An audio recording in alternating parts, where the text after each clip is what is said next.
लोकशाहीचा बुलंद आवाज, रिपब्लिकन वार्ता, महाराष्ट्र। बातमी आहे नाशिकमधून। सामाजिक कार्यकर्त्या सौ लक्ष्मी रवींद्र ताठे यांची पत्रकार परिषद नाशिकच्या शासकीय विश्रामगृहात संपन्न झाली।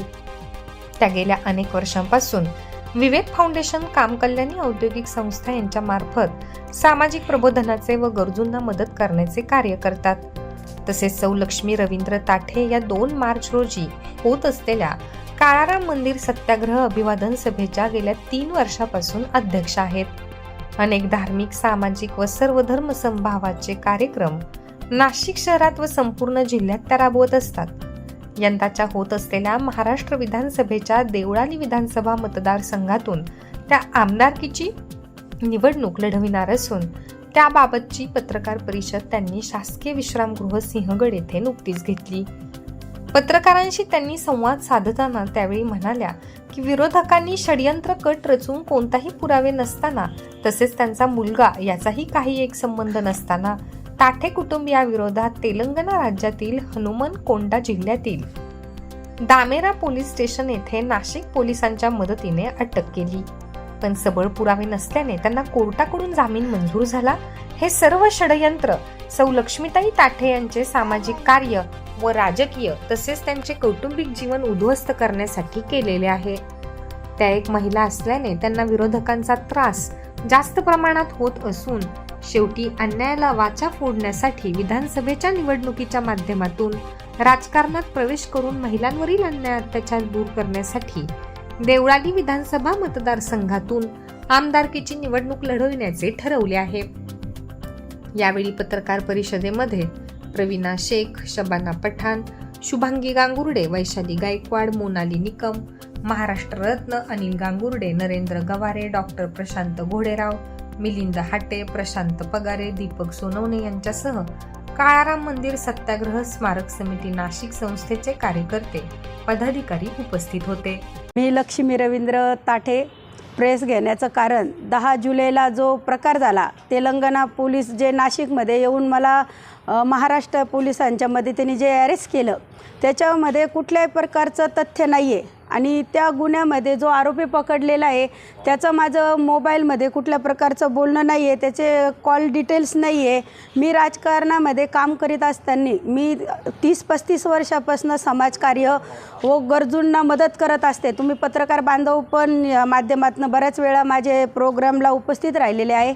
पत्रकार बांधवांना मला एवढंच सांगायचं आहे का ज्या बातम्या लागल्या त्या सर्व प्रकारच्या चुकीच्या होत्या, का मला जो मानसिक धक्का बसला माझ्या परिवाराला, आज माझा परिवार त्याच्यातनं सावरेल, पण हे समाजामध्ये जी बदनामी झाली, आज तुम्ही बघता 2 मार्च काळाराम मंदिर सत्याग्रह अभिवादन सभेचे मी सलग 3 वर्ष मला महिला म्हणून अध्यक्ष केलेलं आहे काळाराम मंदिरचं, आणि मी समाजामध्ये सतत काम करत असताना जर एखाद्या महिलेला जर असा त्रास होत असेल आणि त्या जर महिला याच्यामुळे महिला कोणी पुढे येतील का राजकारणामध्ये? हा जो गुन्हा आहे, हा गुन्ह्याची पूर्णपणे शहानिशा केली पाहिजे।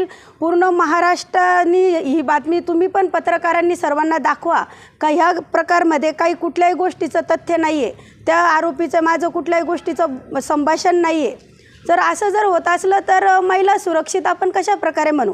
आणि जो विकास म्हणून जे मुलाचं माझं नाव घेतलं आहे, तर माझ्या मुलाचं नाव विकास नाही, माझे मुलं सिव्हिल इंजिनियर आहेत, माझं चांगल्या प्रकारे माझं परिवार आहे छोटासा, आणि माझ्या मुलाचं विकास नाव मी विचारलं त्या साहेबांना, ते बोलले का विकास किधर है? तर मैं बोली सर मेरा लड़के का नाम विकास नहीं है। वो बोले विकास को लेके आओ। त्यांना मी स्वतः सांगितलं माझ्या मुलाचं नाव विवेक आहे, विक्की आहे। मग जर विरोधक जर माझ्या मुलांचे पण नावं खोट्या प्रकारे असं गवण्याचा प्रयत्न करत असेल, माझ्या परिवाराला जर गवण्याचा प्रयत्न करत असेल, तर मग माझा परिवार याच्यातनं सुरक्षित नाही। मी आज तुमच्या प्रेस माध्यमातून जनतेला सांगू इच्छिते, उद्या तर कुठल्याही प्रकारचं कोणाला अरेस्ट करतील आणि माझ्या घराजवळ पण याची पण शक्यता नाकारता येत नाही। माझ्या घराच्या इथे पण काही आणून पण टाकू शकतात विरोधक आणि मला त्याच्यामध्ये फसवण्याचा प्रयत्न करतील। नेमकी याच्या मागे कोण व्यक्ती असेल का तुमच्या बारेमध्ये अशा गोष्टी? आता मी 35 वर्षापासून सामाजिक कार्य करते, माझं कोणाची असं वैयक्तिक काही म्हणजे बांधावरनं दुश्मनी नाही आहे। जर कोणी जर राजकारण माझ्यासोबत करत असेल तर मला वाटतं का हे निंदनीय आहे। कोणी असं समोरनं राजकारण करा, आज जर राजकारण जर अशा टोकाला जर गेलं तर एखादी महिला राजकारणात येईल का? आणि मी देवळाली मतदारसंघामध्ये 3 वर्षापासून देवळाली मतदारसंघामध्ये मी काम उभं केलेलं आहे. देवळाली मतदारसंघात समोरनं सर्व प्रतिष्ठित लोकांनी स्वतः मला सांगितलं का ताई तुमच्यासारखे इथे आमदार पाहिजे, तुम्ही रात्रंदिवस अहोरात्र तुम्ही जनतेसाठी झटता. त्याच्यामुळे मी लोकांच्या प्रेमापोटी देवळालीमधनं मी तयारी केली. जर विरोधकांच्या पायाखालची जर जमीन अशा प्रकारे हादरत असेल आणि एका महिलेला असं जर खोट्या गुन्ह्यामध्ये जर अडकवत असेल तर निंदनीय बाब आहे. रिपब्लिकन वार्तासाठी विशेष प्रतिनिधी अनिल केदारे, नाशिक.